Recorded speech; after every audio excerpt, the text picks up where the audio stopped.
Silakan duduk Bapak Ibu. Shalom.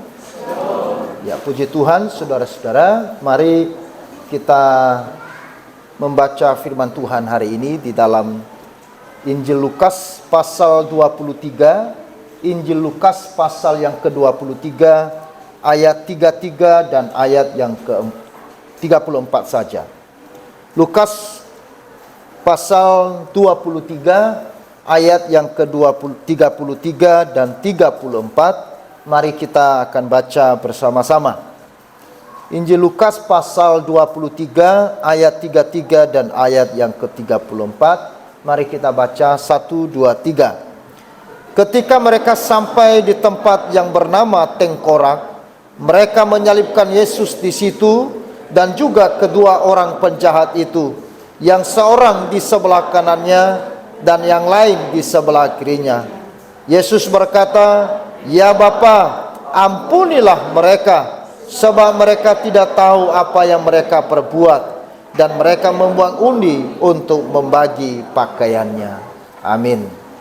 Berbahagialah kita saudara-saudara yang terkasih, yang telah membaca firman Tuhan di pagi hari ini, dan kita adalah orang yang lebih berbahagia yang percaya dan melakukan firman Tuhan. Saudara-saudara yang dikasihi oleh Tuhan, pada saat kaki kita terinjak oleh kaki seseorang, kira-kira apa reaksi kita? Atau apa reaksi pada umumnya manusia? Waktu kaki saudara diinjak oleh kaki orang lain, reaksinya bagaimana? Matanya di mana, Mas? Ya kan?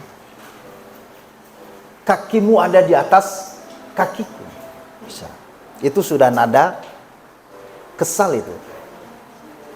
Atau mungkin juga ada yang bereaksi, "Terima kasih, kakiku terinjak oleh kakimu." Nah, saya tidak tahu kita cenderung yang mana.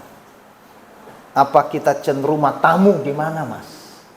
Atau kita cenderung berkata, "Terima kasih, kakimu terinjak di atas kakiku." Artinya bahwa ada reaksi pada saat kita kesakitan. Pada saat kita di dalam kesulitan akan memunculkan reaksi. Dan reaksi seperti itu adalah reaksi yang dilakukan oleh hampir semua orang. Tinggal reaksinya seperti apa. Nah, saudara-saudara yang dikasihi oleh Tuhan, ada seorang yang sangat energis. Lalu pada suatu kali, saudara-saudara, dia menemukan sebuah danau yang jernih. Lalu seseorang itu dia memutuskan untuk pergi ke danau itu. Dan ketika dia melihat danau yang jernih itu, danau yang bagus itu, lalu kemudian dia melompat, saudara, ke dalam danau itu. Tetapi apa yang terjadi pada saat seseorang ini melompat? Ya, ternyata danau itu tidak dalam, saudara. Danau itu sangat dangkal. Akibatnya ia mengalami kelumpuhan karena kepalanya terbentur di dasar danau. Kelumpuhan dari bagian leher ke bawah. Hanya kepalanya saja yang goyang-goyang. Dari lehernya sampai ke bawah lumpuh total. Ia dirawat di rumah sakit selama 2 tahun, saudara. Selanjutnya ia mengalami keputusasaan yang mendalam. Ia sangat sedih sekali. Bahkan saudara-saudara, seseorang ini beberapa kali ia mencoba untuk bunuh diri. Hanya saja dia tidak bisa melakukannya. Karena apa? Karena seluruh tubuhnya tidak bisa bergerak kecuali kepalanya. Bagaimana dia bunuh diri? Tetapi di dalam hatinya dia sudah berusaha untuk membunuh dirinya. Karena dia berpikir tidak ada artinya hidup, hanya kepala yang bergerak. Tetapi di dalam situasi yang putus asa itu, kemudian rekan-rekannya datang menjenguk dia. Dan bukan hanya datang menjenguk, tetapi rekan-rekan ini memperkenalkan Yesus kepada dia. Dan puji Tuhan saudara-saudara, seseorang ini kemudian menerima Yesus sebagai Tuhan dan Juru Selamatnya. Sehingga perjumpaan seseorang ini dengan Yesus mengubah hidupnya. Dari seorang yang putus asa dan mau bunuh diri, tetapi menjadi seseorang yang penuh semangat dan pengharapan. Di dalam keadaan yang seperti itu saudara-saudara, lalu kemudian ia mulai berkarya bagi orang lain. Ya.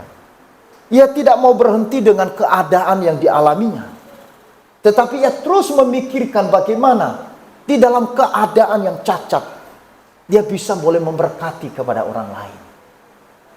Akhirnya dia mencoba mulai melukis dengan menggunakan mulutnya. Karena tangannya tidak bisa bergerak, kakinya tidak bisa bergerak, dia melukis dengan mulutnya. Dan dia kemudian menulis puluhan buku dengan mulutnya juga. Wow. Dan kemudian saudara, dia mendirikan organisasi atau sebuah yayasan untuk menolong para penyandang cacat. Dan jutaan orang telah dibantu, telah tertolong melalui pelayanan yayasan ini. Saudara tahu siapa orang itu? Orang itu adalah Joni Eareckson. Ia menikah dengan Kentalda dan bersama-sama membangun pelayanan Joni and Friends yang telah berkarya dalam begitu banyak.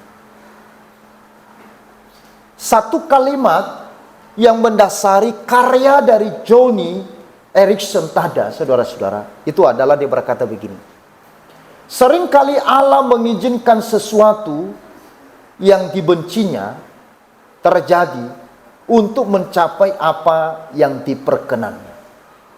Nah, ini kata Joni. Dasar dari seluruh pelayanan dikatakan, seringkali Allah mengizinkan sesuatu yang dibencinya terjadi untuk mencapai apa yang diperkenannya. Saudara, ada hal-hal yang sulit untuk kita terima hadir dalam hidup kita, betul? Waktu saudara kesakitan, waktu saudara menderita, ya, bukankah itu adalah sesuatu yang kita benci hadir dalam hidup kita? Setuju? Wah, luar biasa jemaat saya. Ya. Saudara, kita boleh jujur saudara. Ketika kita kehilangan, ketika kaki kita terinjak, ketika kita kesakitan, ketika kita dirugikan orang lain, ketika kita disakiti oleh orang lain, apakah saudara mudah menerima itu? Atau ketika kita menghadapi malapetaka, kita malah mengalami kebangkrutan,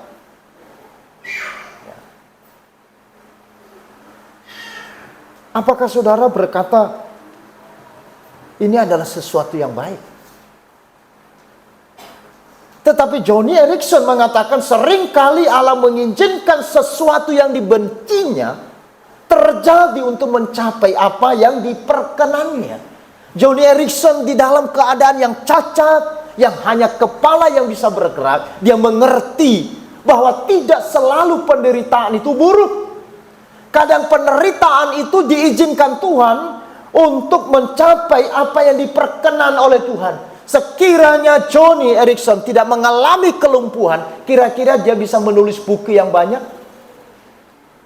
Kira-kira dia mendirikan sebuah yayasan untuk membantu orang-orang cacat, hampir jutaan manusia di seluruh dunia, saya pikir tidak terpikirkan bagi dia. Saudara, ini yang membedakan iman kekristenan dengan iman yang lain. Amin. Ini yang membedakan saudara dan yang lain. Kalau saudara dan yang lain sama, wah, penderitaan tidak bisa. Kalau berkat, yes. Masa sulit tidak bisa, tapi masa senang, yes. Saudara bukan orang percaya. Jangan bangga dengan kekristenan kita. Jangan bangga kita mengatakan saya percaya Tuhan. Karena orang yang percaya Tuhan adalah orang yang mempercayai bahwa apa yang kita benci sebenarnya terjadi, hadir dalam hidup kita. Tetapi kita percaya bahwa di balik itu ada sesuatu yang ingin dicapai untuk kemuliaan Tuhan. Makanya tak kala ada seorang yang buta sejak lahirnya, saudara-saudara, lalu kemudian datang kepada Yesus, dan kemudian para muridnya berkata, dosa siapakah ini? Dosa dia kah? Dosa bapaknya, orang tuanya? Lalu Yesus jawab apa?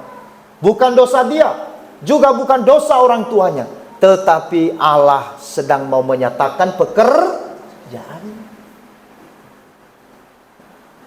Saudara, pergumulan dan penderitaan bisa menyebabkan kita memperhatikan kepentingan diri kita sendiri. Betul ya? Pada saat kita di dalam pergumulan, pada saat kita di dalam kesulitan dan penderitaan, biasanya kita lebih fokus pada diri kita sendiri. Ya. Tadi pagi jam 5 saya coba baca sebuah buletin, saudara. Ya. Di dalam internet dikatakan ketika orang antrian di sebuah tempat misalkan, lalu kemudian ingin mendapatkan bensin, membeli bensin, ya toh, lalu kemudian orang semua berebut bensin, bahkan tak kala ada orang yang terinjak-injak di situ. Ya. Kenapa, saudara? Karena fokus pada diri sendiri.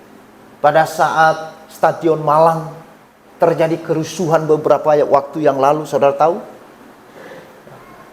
Begitu banyak manusia mati, terinjak-injak, dan yang banyak wanita. Ya kan?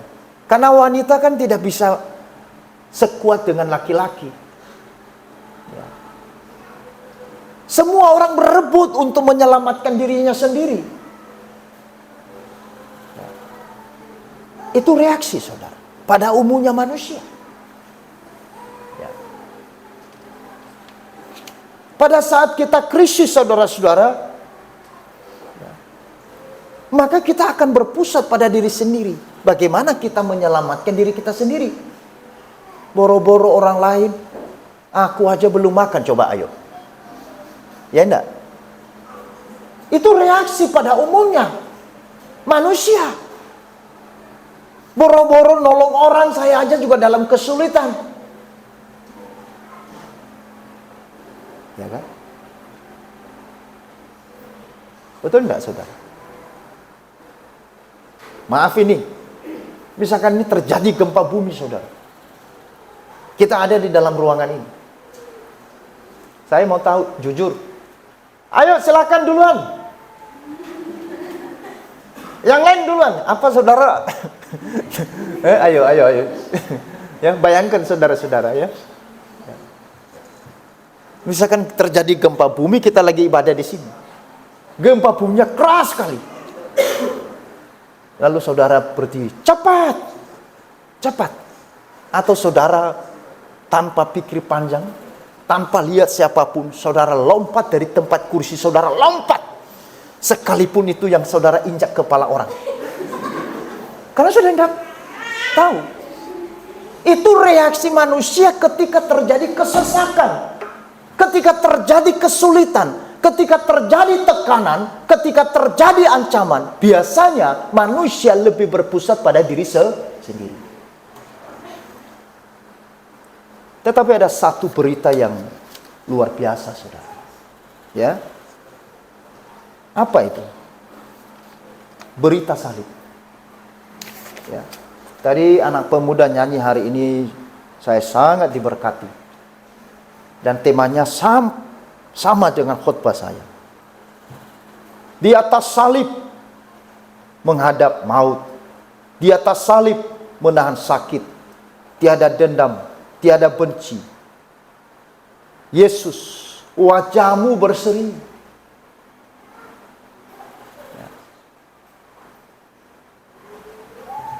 Kemarin waktu kita pulang dari rumah sakit, lalu kemudian ada bekas kaki istri saya itu, bekas apa ini namanya? Jarum. Nah, udah luka. Saya angkat dan tangan saya persis di situ. Langsung wajahnya marah sekali.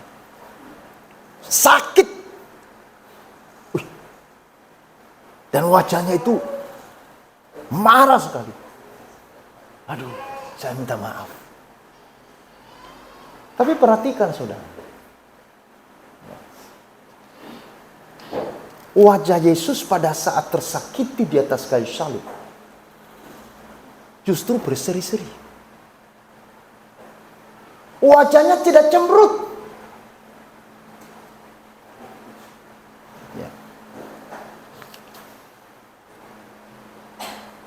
Yesus mengalami penderitaan yang tidak manusiawi.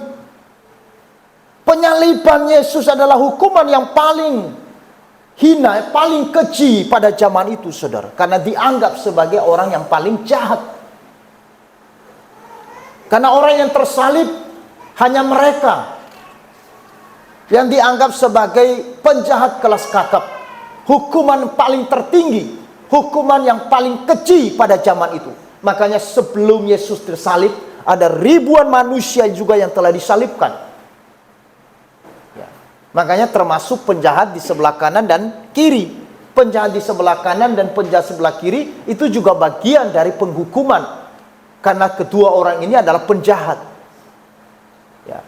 Sehingga orang-orang Israel, orang-orang Yahudi memposisikan Yesus, menuntut kepada Pilatus, kepada Herodes bahwa ini adalah orang yang jahat. Karena dia menghujat Allah, menghujat agama, kan gitu. Sehingga hukumannya harus besar. Saudara-saudara, sampai mereka menuntut pembebasan kepada yang bernama siapa? Barabas. Bebaskan Barabas dan salibkan Yesus. Jadi mereka menganggap kejahatan yang dilakukan oleh Yesus lebih besar dari kejahatan Barabas. Sehingga penyaliban Yesus itu adalah hukuman yang paling hina, hukuman yang paling keji yang dijatuhkan kepada dia. Padahal Yesus menderita bukan karena ia bersalah. Yesus menderita bukan karena ia berdosa, tetapi untuk menggenapi kehendak Bapa di surga dalam rangka penebusan manusia. Yesus dicaci maki, tetapi ia tidak membalas dengan caci maki. Yesus dianiaya, tetapi ia tidak mengancam untuk membalasnya. Ada satu film yang saya tonton, saudara. Ya, orang ini memang dikorbankan, ya, dalam arena politik, sehingga orang ini diperlakukan seolah-olah dia ini biang kerok, dia ini sumber masalah, sehingga dia harus dianiaya, dipenjara dengan sadis. Di dalam kesakitan yang dialami oleh seorang ini, memang dia tidak bisa melawan karena dia sudah tidak berdaya, tidak punya kemampuan bagaimana. Tetapi saudara-saudara, ketika pukulan itu mendarat di tubuhnya, ya, kayu, besi mendarat di tubuhnya dan menghancurkan tubuhnya, tetapi keluar ocehan dari bibirnya. Awas kamu, awas kamu. Nanti kalau aku keluar dari sini, aku akan balas. Ya, Dia tidak memberontak. Dia tidak mencoba melawan. Di dalam ketidakberdayaannya, tetapi hatinya mengumpat. Hatinya marah, hatinya benci, hatinya mau membalas, hatinya penuh dengan kebencian dan dendam. Tetapi justru pada saat Yesus disakiti, dianiaya sepanjang malam, dan kemudian disalibkan di atas kayu salib, saudara-saudara. Tetapi justru Yesus membalas dengan kasih. Saudara-saudara, itu yang kita lihat di dalam ayatnya yang ke-33 dan 34.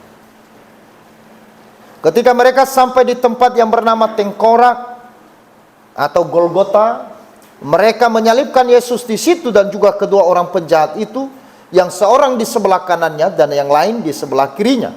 Yesus berkata apa? Ya Bapa, ampunilah mereka, sebab mereka tidak tahu apa yang mereka perbuat. Pada saat Yesus disakiti, pada saat Yesus dianiaya, justru Yesus membalasnya dengan kasih. Ia membalas dengan kasih yang suci dan murni. Keluar dalam dirinya yang sedang tersakiti dan menderita itu.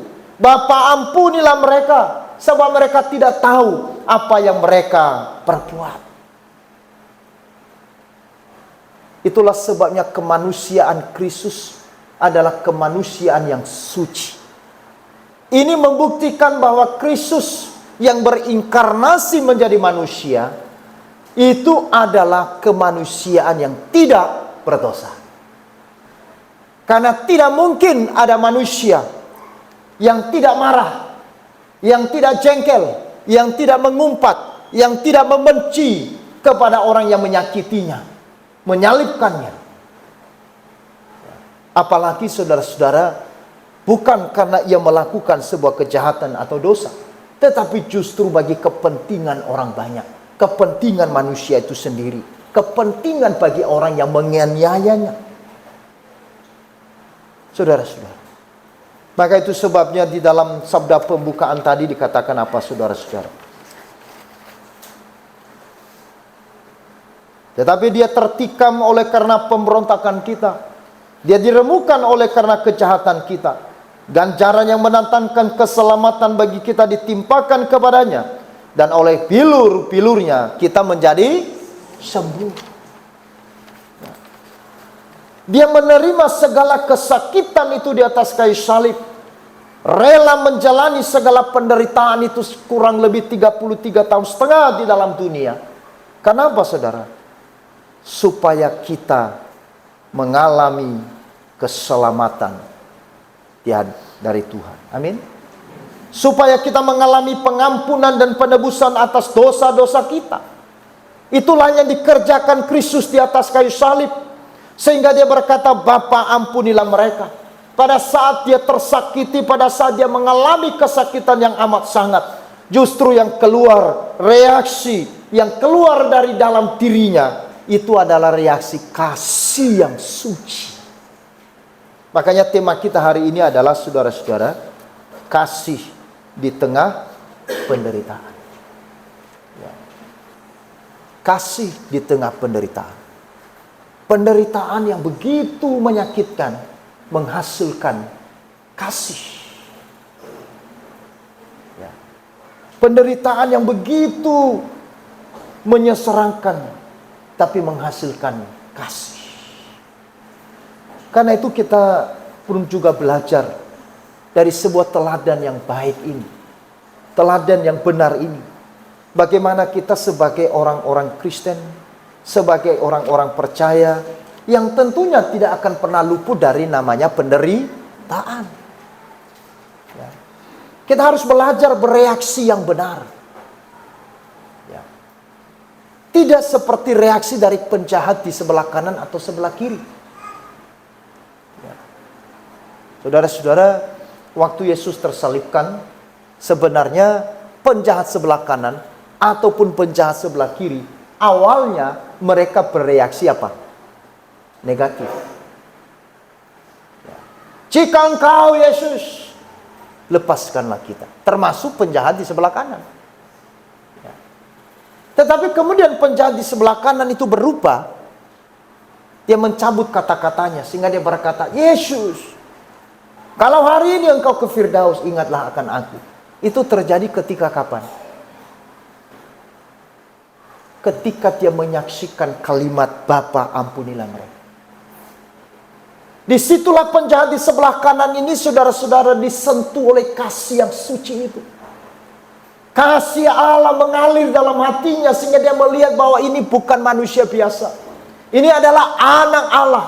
Ini adalah Mesias yang datang untuk menebusku. Sehingga dengan iman dia berkata, Yesus, jikalau engkau hari ini ke Firdaus, ingatlah akan aku. Maka hari itu Yesus berkata, hari ini pun engkau bersama-sama dengan aku di dalam Firdaus. Imannya menyelamatkannya. Saudara-saudara, kita juga sama seperti penjahat itu. Sebenarnya kita ini adalah orang yang tidak layak. Kita yang seharusnya menerima ganjaran. Kita yang seharusnya menerima penyaliban itu dan penghukuman ini. Tetapi Kristus yang mengasihi saudara dan saya, yang menggantikan saudara dan saya. Ini yang disebut dengan hukum substitusi.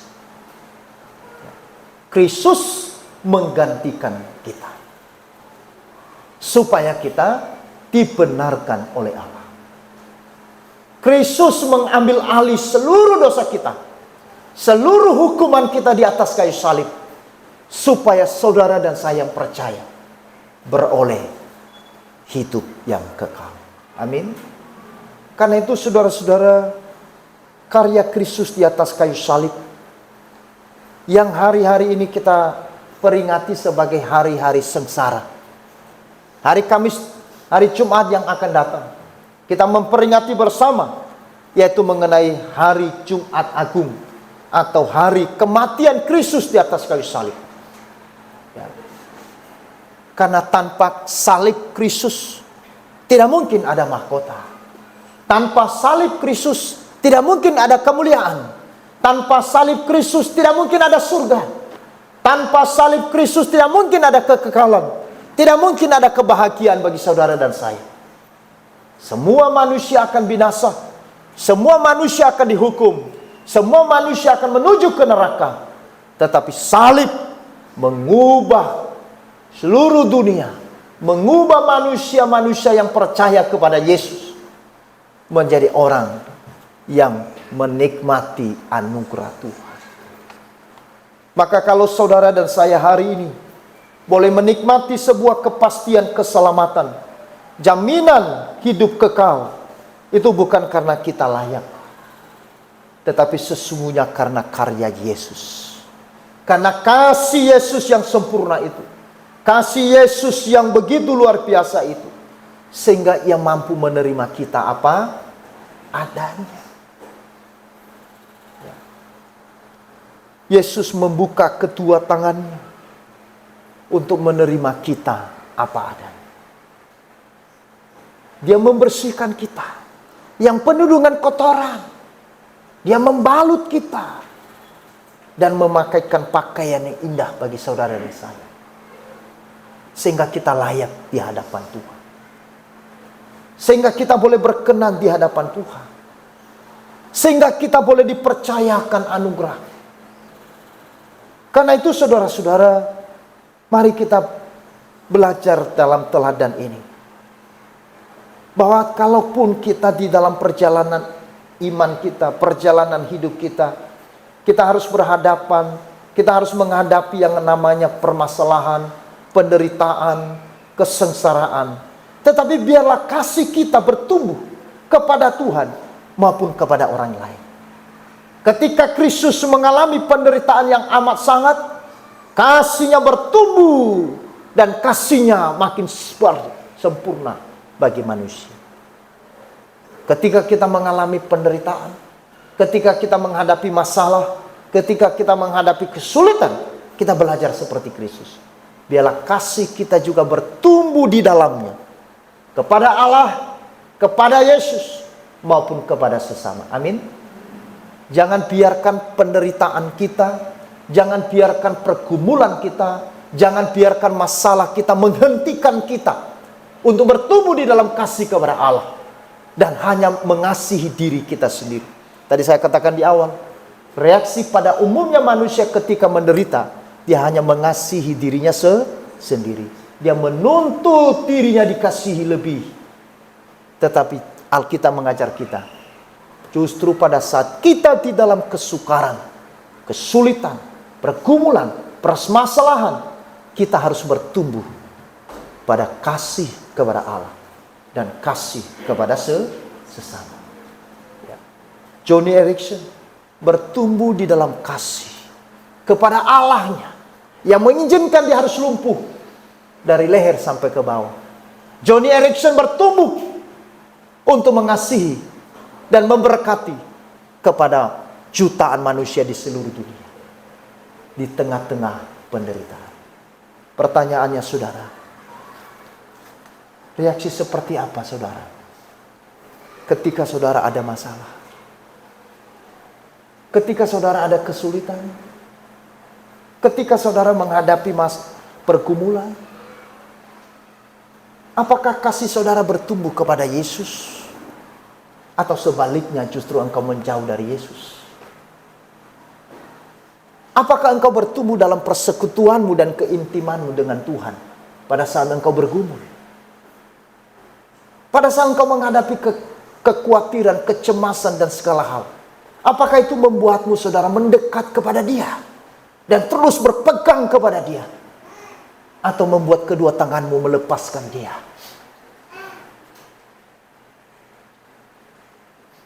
Saya tidak tahu reaksi seperti apa ketika kita menghadapi masalah. Ketika kita tersakiti, apa reaksi kita? Apakah kita membalasnya untuk menyakiti? Ataukah kita justru mendoakan dan memberkati orang yang menyakiti kita? Ketika kita dibenci oleh orang lain, apakah kita juga cari cara untuk membalas kebencian kita? Ataukah kita belajar untuk membalas kebencian itu dengan kasih?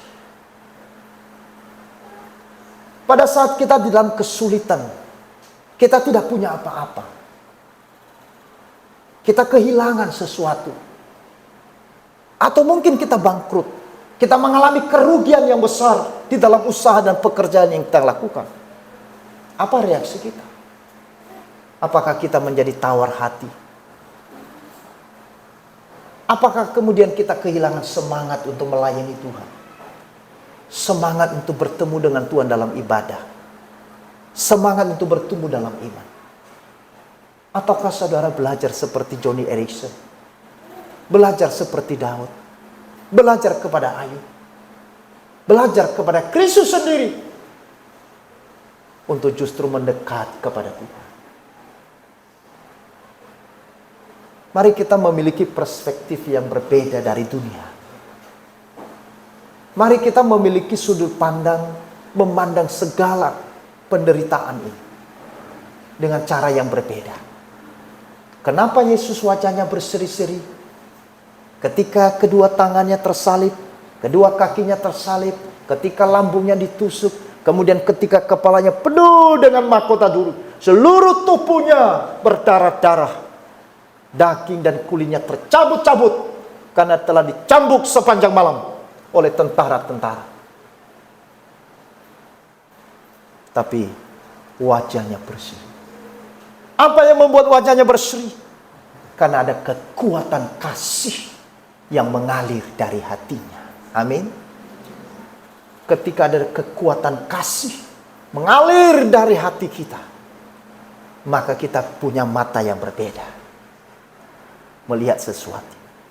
Ketika ada kekuatan kasih mengalir dari dalam diri kita, maka kita akan melihat yang sulit menjadi ringan, yang berat menjadi enteng. Amin. Karena itu saudara, Rasul Yohanes dalam Yohanes dalam surat 1 Yohanes pasal 5, ya, ayat yang ke-5 itu dikatakan saudara, perintah Tuhan itu tidak berat, ya, karena kasih.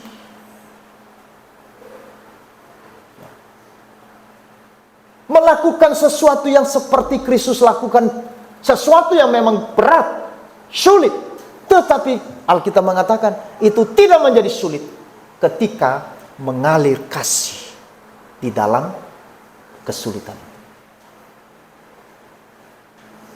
Saudara-saudara, seorang Yahudi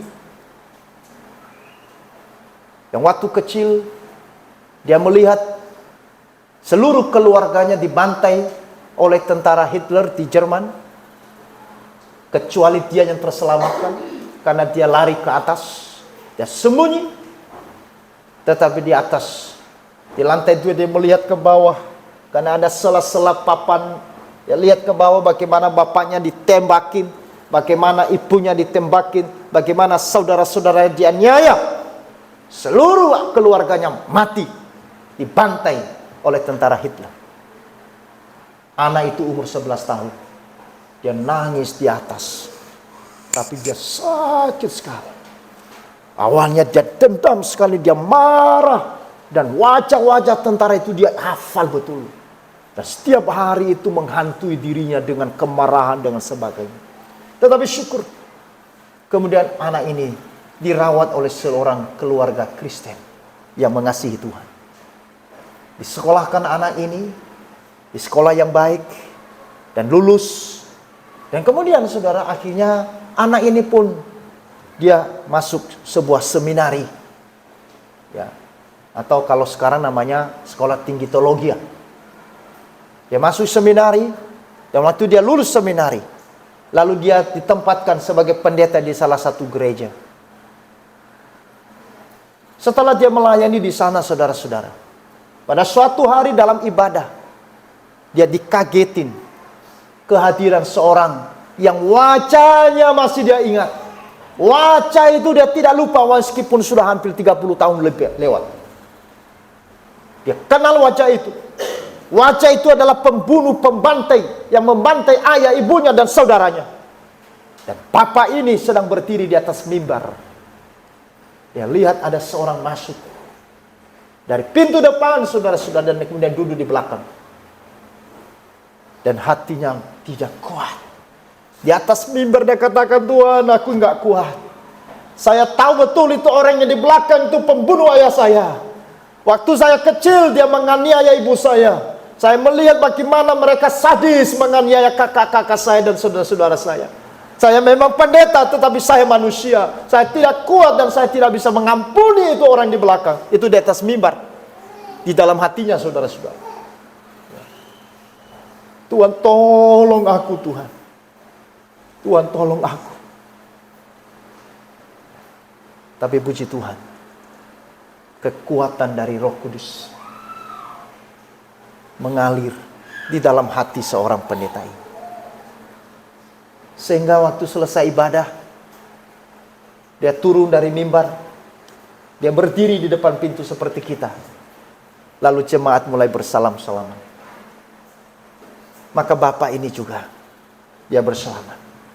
Bapak ini tidak mengenali sang pendeta, tapi pendeta mengenali si bapak ini. Waktu Pak Pendeta salam orang ini, ya salam dengan erat. Antrian yang menunggu, saudara bisa mengantri. Semua orang kaget. Ada apa dengan pendeta? Kau ini manusia satu. Dia salam dengan kasih sekali. Bahkan saudara-saudara kemudian dia peluk bapak itu. Dan bapak itu sendiri juga kaget. Loh, ini Pak Pendeta, ada apa ini? Pelukannya sudah dia peluk erat-erat, dan kemudian di pundaknya mengalir air matanya. Lalu kemudian dihadapkan. Bapak kenal saya? Tidak. Bapak ingat peristiwa 30 tahun yang lalu lebih. Oh, bapak ini mulai tegang. Apa itu? Ketika Anda memasuki satu kampung dan satu rumah, Engkau memantai seorang ayah, seorang ibu, dan 4 anak. Bapak itu tertunduk. Dan waktu itu Bapak dengan teman-teman tentara Hitler membiarkan mayat bapak saya di situ.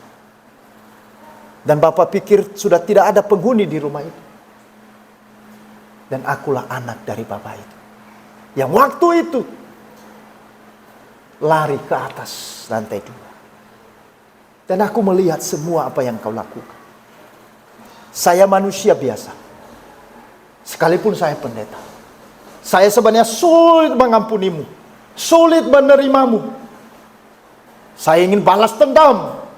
Bertahun-tahun lamanya akar kepahitan itu di dalam diri saya. Tapi aku bersyukur, hari ini pun aku telah mengampuni. Wih saudara, hujan air mata mengalir. Itu bagikan sinetron saudara. Semua jemaat yang mau keluar nggak jadi keluar saudara. Yang tadi antrian di muka pintu, waduh, mereka semua terkagum-kagum dan meneteskan air mata. Mereka ternyata baru tahu kisah dari pendetanya. Mereka tahu, mereka baru sadar bahwa Pak Pendetanya pernah mengalami keadaan seperti itu. Dan mereka melihat sebuah kasih yang sempurna. Wow. Akhirnya mereka berpelukan saudara. Aku mengampunimu. Aku menerimamu. Aku sudah tidak ingat peristiwa itu. Karena Yesusku pun telah mengampuni saya. Saudara-saudara, sekiranya orang ini tidak bisa mengampuni, bagaimana? Apa ceritanya? Mungkin ceritanya lain. Saudara-saudara, maka itulah kita sebagai orang percaya, sebagai anak-anak Tuhan, kita terus membutuhkan pertolongan Tuhan. Amin. Kita membutuhkan kuasa Roh Kudus supaya kita bisa menghadapi penderitaan, menghadapi masalah, menghadapi pergumulan apapun yang Tuhan izinkan dalam hidup kita. Dan kasih kita bertumbuh di tengah-tengah penderitaan. Jangan biarkan amarah, jangan biarkan kebencian, jangan biarkan sakit hati, jangan biarkan dendam, jangan biarkan kehilangan semangat, jangan biarkan keputusasaan, jangan biarkan ketakutan, jangan biarkan kelemahan menguasai kita pada saat kita penderitaan. Tetapi ketika kita menderita, biarkan kasih Allah mengalir dari dalam hati kita, sehingga kita mampu melewati setiap pergumulan-pergumulan itu. Kasih adalah kekuatan. Kasih yang bisa mengampuni. Kasih yang bisa menerima apapun. Dan kasih yang membuat kita bisa berlari di tengah-tengah batu yang terjal, di tengah-tengah lembah yang kita harus lewati, dan di tengah-tengah tanjakan. Ada kasih yang memberi kekuatan, yang mendorong. Seperti kasih Yesus, sepanjang hari, sepanjang malam, dia diseret, dia memikul salibnya. Tetapi kemudian saudara-saudara, kasihnya lah yang membuat dia bisa bertahan sampai pada terakhir. Dan hari Jumat kita akan belajar satu kalimat, sudah selesai. Wow, ini luar biasa. Karena itu mari saudara-saudara, jangan kita bereaksi yang salah ketika kita menghadapi penderitaan. Biarlah kasih ada di tengah-tengah penderitaan yang kita hadapi. Bertumbuh dalam kasih kepada Allah maupun kasih kepada sesama.